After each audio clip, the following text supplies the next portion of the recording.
I'm Terry Strongman at the Ranky Ramacharaka. Thank you for selecting this video on, what was it? Soul recycling and true selfhood. Okay, that's what it is. True selfhood and soul recycling. Before I continue, if you haven't subscribed to this channel yet, do it now. Activate the notification bell feature at the same time. Share the joy of this channel with others. Starting now, give this video a thumb up, lest you forget to do it later. Soul recycling and true selfhood. I just, a little while ago, a couple hours ago, uploaded a video on soul recycling. How to think about it. This is maybe a follow-up to that, a sequel. This video.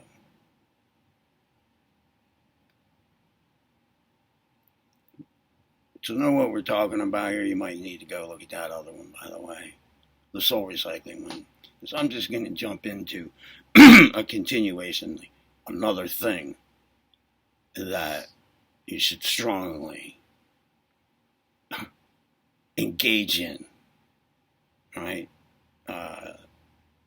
To get it, break out of the cycle. Okay. It's true selfhood. Now, just follow my thinking here, please.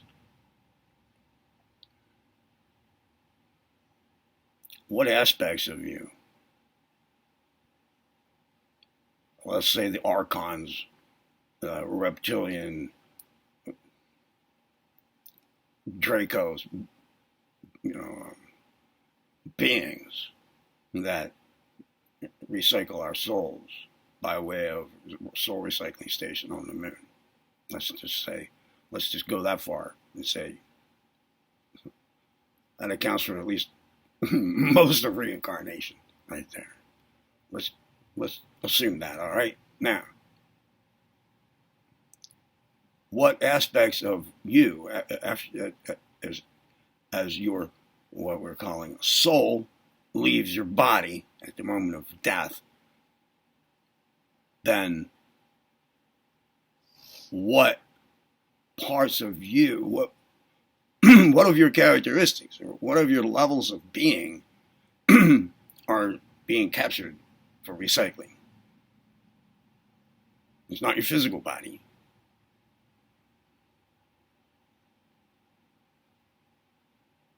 I would say definitely I would have a lot of astral components to it. That being associated with with emotion, including, or it includes our emotional responses to the physical plane. Sensory input that always goes back to the physical plane. And it's the emotional content of our thoughts. Thoughts being the mental plane, but it's about the same frequency of thoughts in the mental plane. It has a corresponding frequency of like emotional content in those thoughts at a corresponding astral frequency of vibration. So it's like they're right next to each other. They are what they are. It's like the emotional content of thoughts and you can feel, and the emotional content that goes with them and what they mean. All right. So there's that. I would think that would be a pretty strong thing to be, captured or desired. I mean, that's energy food. That's food, and that's energy food for these beings. Okay. There would be that. What else? Well, we don't have to go through all the different levels, the causal being, spiritual beings, and so forth. Well, we can go to the true self, right? The true self, which is, let's say all your layers get stripped off, not just the physical body, but then right away also your entire astral body, your mental, but lower mental body, And what would be left is like your higher mental body and your spiritual bodies. Perhaps then you'd be untouchable, not capturable. But wait. We have to be more, we have to have a stronger attack. Let's say those other bodies stripped away too. Just your true self. Just your true self. The I in the I am. Your I am, I, just that, never changes, is sovereign, cannot be captured, controlled, cannot.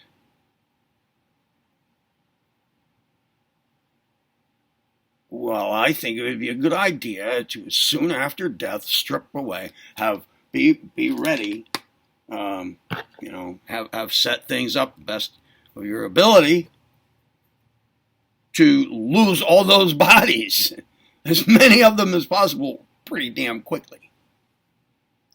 Well, that way you'd be getting, depending on how far that goes with you, when it's going, there's got to be some point in which, as layers and layers are stripped away, more and more revealing the true self as the predominant thing there, or the only, well, then I think it's just you're out of the loop. You're out of that cycle, because true self cannot be owned, possessed by another. That's not what the recycling is for. A main part of the process of the recycling, though, is to instrument our loss of perception of the true self, making it very difficult. There are steps to take there on this channel. I suggest that you do that you follow them. Also, determine yourself that this is the way your death, immediately after leaving the body, right? This is the way it's going to go.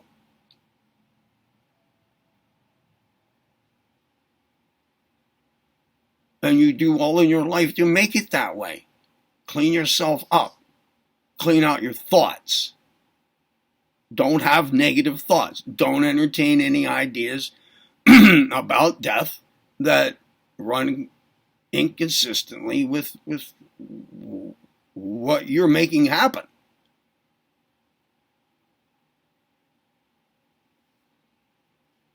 Establish your true selfhood. Abolish all traces of your personal identification with the various aspects of your false ego. Your personality, your feelings, your emotions, your memories, excuse me, your physical body, your attitudes, your aptitudes. And, all right, anyway, clean up inside and out. Make it, direct your life as much as you can, your inner and outer life, toward pretty much an immediate having stripped away of all your bodies associated with this world. That being physical, the plane of forces, astral, lower mental, at least. At least that. David, just no strings attached to them anymore, right? You clean up yourself, and you establish true selfhood, and you set your aims beyond this life.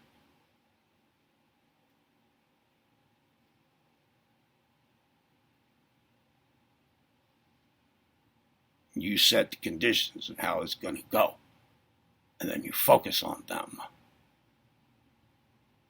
You affirm them, you visualize them, you determine them, you will them. You desire them.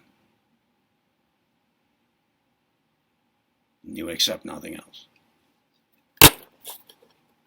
Set that firmly in your mind now, as quickly as possible, right? Follow the steps. Be fully cognizant of your cognizance, your upcoming cognizance of the whole thing there that you have affirmed into yourself when you need to apply it. Following your death, so-called death.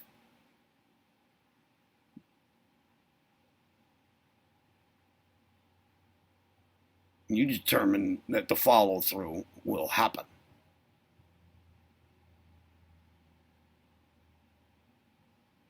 There. Listen. Is there a soul recycling station? Or do we reincarnate for other reasons? Are we in ignorance of the way it goes and of our truer nature? At least in the way of, like as being sovereign selves at the very core.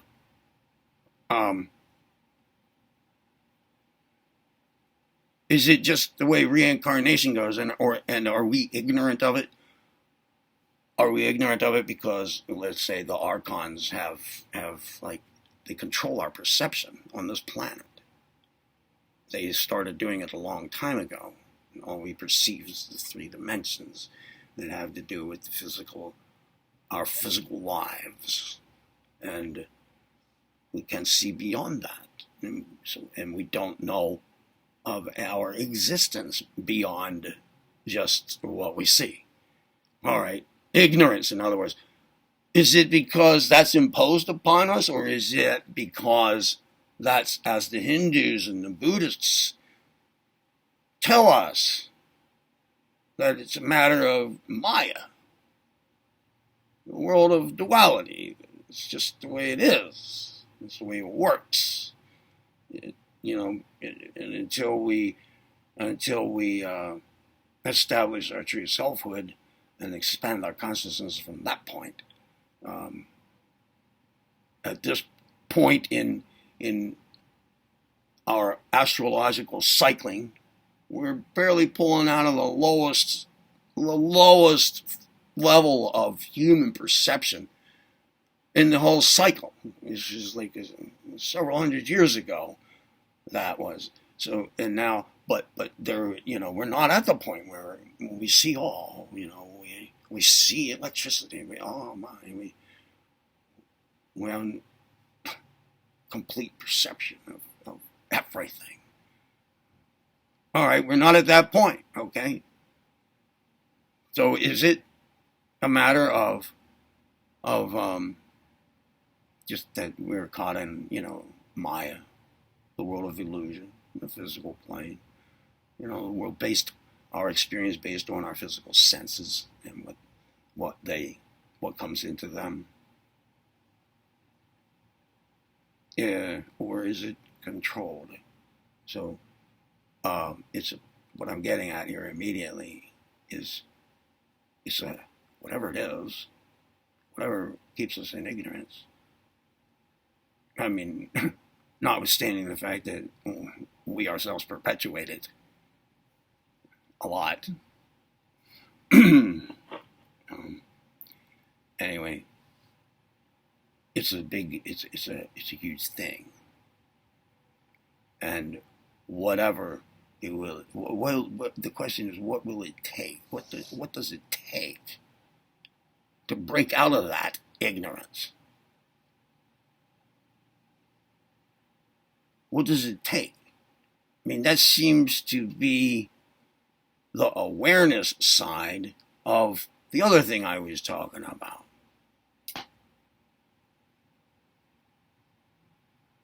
What was that other thing? True selfhood, right? All right. It's a huge task, all right? It's a huge task. Others will say that it is breaking free of the laws of karma. There's a strong degree of that involved in what's being proposed. Well, it doesn't matter. It doesn't matter.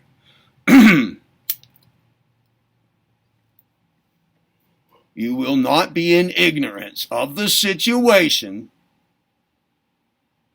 when you need to apply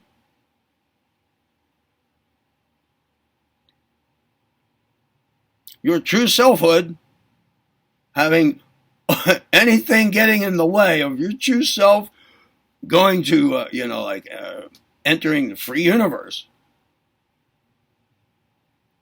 Anything getting in the way of that is going to shed away from you really damn fast before anything can be done about it. Or with it. Or made use of to others. So you got to clean up. You got to renounce inwardly and believably and experience your renunciation of this world and its things. I don't mean live like a sadhu or whatever that is in India. A renunciate. No, even more extreme. No, I mean inwardly. Your beliefs, your knowledge base, your conscious awareness of that this world doesn't belong to you, and you don't belong to it, and your body, your mind, your thoughts, your memories, your feelings, your emotions, all of that just keeps changing, and that can all be left off when you die, just like your physical body. But you must be very present and aware of what's going on, what's happening, and what your resolve is, and how you've prepared for it. And be present in the moment, and just do it. It happens. I don't know what else to say about this now, but I'll probably think of something.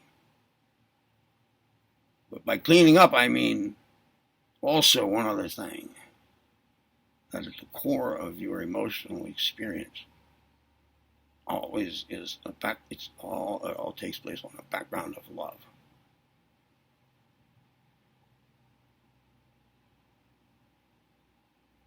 You gotta so-called learn to so-called be in your heart. If you don't know what that is, you don't know how to do that, look here on this channel. It's here. I think there's a picture of a Sasquatch on the thumbnail, but I'm not sure. Anyway, have a look for it. Okay, did you like the video? Give it a thumb up. Subscribe, get notified, share the joy of the channel with others. Thank you for selecting this video on, I don't know. I'll think of a name for it. And thank you. I'm Turk Strongman at Throne Q Amateur. Be well.